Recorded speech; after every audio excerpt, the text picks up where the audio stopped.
I'm Brooke Myler. I'm the Director of Literacy at Norman Public Schools. Good morning, Oklahoma teachers. I'm excited to talk with you today about a way that you can plan units using all 8 of the ELA standards. There's a really smart woman in Moore Public Schools named Howe, and she designed this template.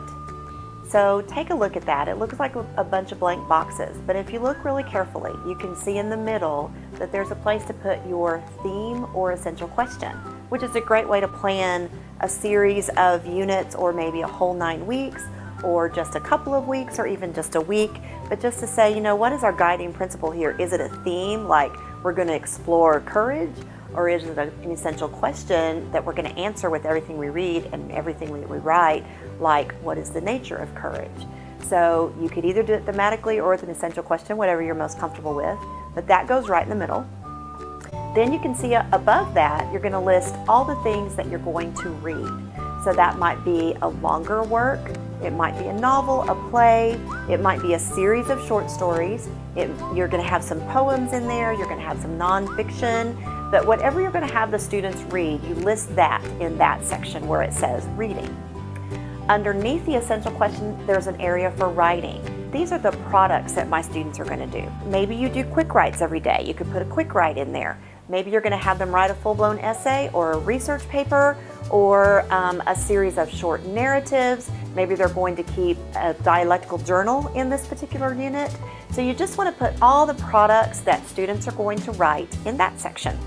Then move up and to the left of that, and you start seeing all the standards listed all around the outside. So you want to start with speaking and listening.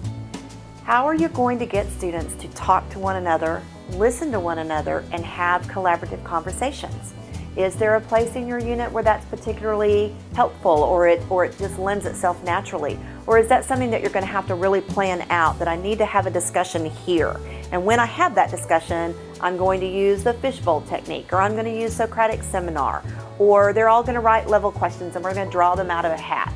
But you really need to plan for, how will I be sure that my students speak to one another, listen to one another, and have those collaborative conversations? And be strategic so that at the beginning of the year, you're giving them lots of scaffolding and lots of help. And as the year goes on, they get better and better at that and become independent and able to collaborate together without you even standing there, which is our ultimate goal. You keep moving around the wheel, and the next thing would be standard 2, which is the reading and writing processes. So that's where you might really want to get into your standards, Oklahoma Academic Standards, look at your grade level, and see what those standards are for your particular grade level, and make sure that you have things in your unit that address those reading and writing processes. Writing processes is going to be easy because every time they write, they're probably following those steps, but take a look and make sure you're not missing something. Reading processes, you want to be sure that, is this a big year for summary? And if so, I really need to have a lot of summarizing. Or am I having students make enough inferences? That's a reading process. So let your standards guide you in that, and you'll be able to fill that in really easily. Moving on then to standard 3, critical reading and critical writing.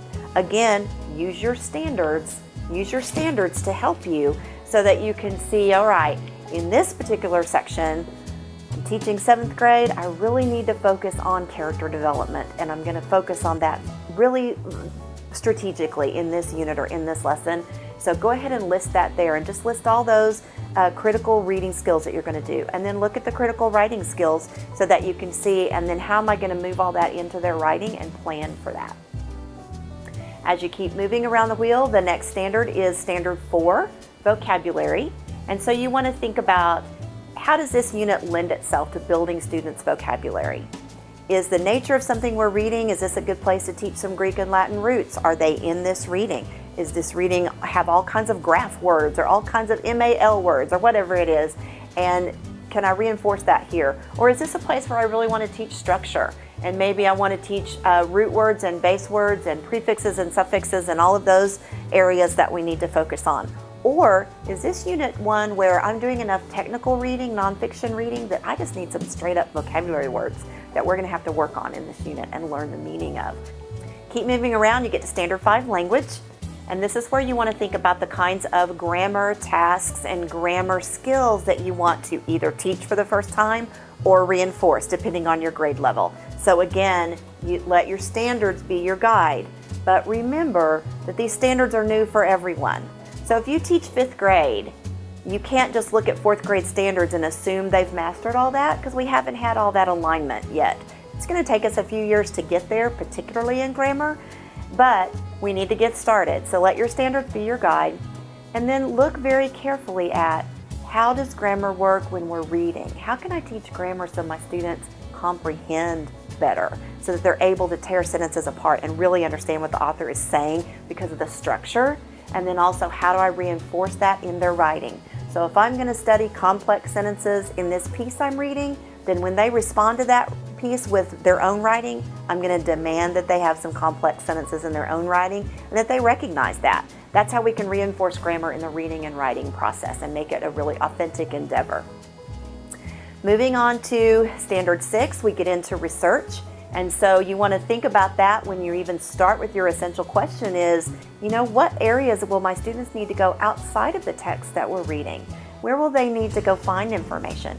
Where will I need to have maybe a speaker come in or use a video, use a TED Talk, just get some more authority in so that my students can really see we've got to look all kinds of places to find the answers to these essential questions. Then we get into multimodal literacy.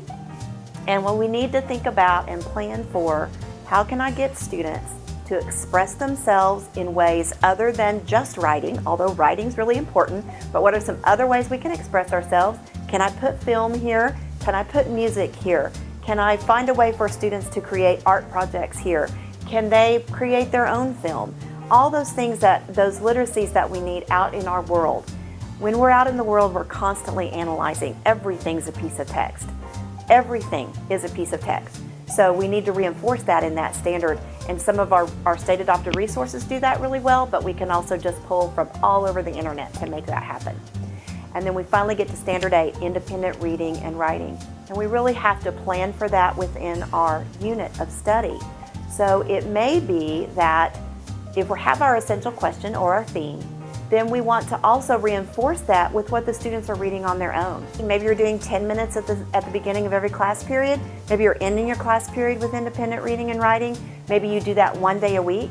Maybe you're really lucky and you're in a district where you get a separate class for independent reading and writing. That would be amazing. But however it happens, we need to reinforce with students and we need to support students as they're independently reading and independently writing. So that's what all of this unit plan template is. Now, let me show you some examples. Here is a 3rd grade example that I filled out using my district's curriculum, which is Wonders. So we adopted Wonders several years ago and we've just readopted it again. Whether you use this one or any other, every single teacher edition has teacher guide pages. If you take a look at this template, you can see that I've typed in every single standard. I pulled all of that from the teacher pages in the Wonders book. It's actually grade 3, unit 3, and I think it's week 2. The essential question in that particular unit is, how can one person change the way you think?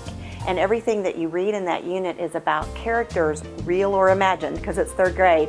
It's talking about characters who influence someone else.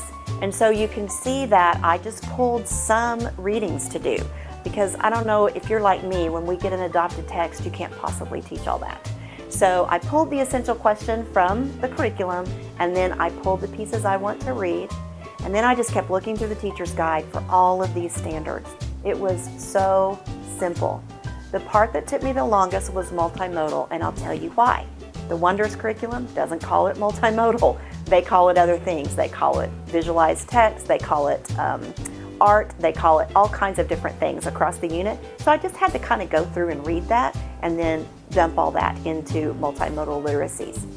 Even the independent reading section, if you'll look at that, those were the suggested novels that came straight out of the teacher's edition that said students could be reading these along with this unit and it would help them answer this essential question. Super easy, it's all there. Our standards are authentic, and most good programs that reach across all levels of literacy are going to cover our 8 Oklahoma standards. Now let's look at a secondary example. This is a 6th grade example, And I pulled this one from a text called Study Sync, which is a brand new text that was just out for adoption this year. Again, I just went through the teacher's guide and filled out this entire unit plan, pulling what I thought was important from the unit, because again, that program is too big to teach it all. We can't possibly teach all that. And so I pulled what I wanted to pull to make a good unit with that essential question at the center. This is just a template. It's just to help you think about the standards. It's not something you have to use, but it's something that you can use to help you wrap your mind around, how can I be sure I hit all 8 standards in reading and writing and make sure that students understand what we're doing. I hope it works for you. If you have any questions for me, again, my name is Brooke Myler. I work in Norman Public Schools. I'm the Director of Literacy there, and my email address is bmyler@norman.k12.ok.us, and my phone number is 405-366-5839. I'd love to hear from you and hear what you're doing to implement the Oklahoma Academic Standards. Waving.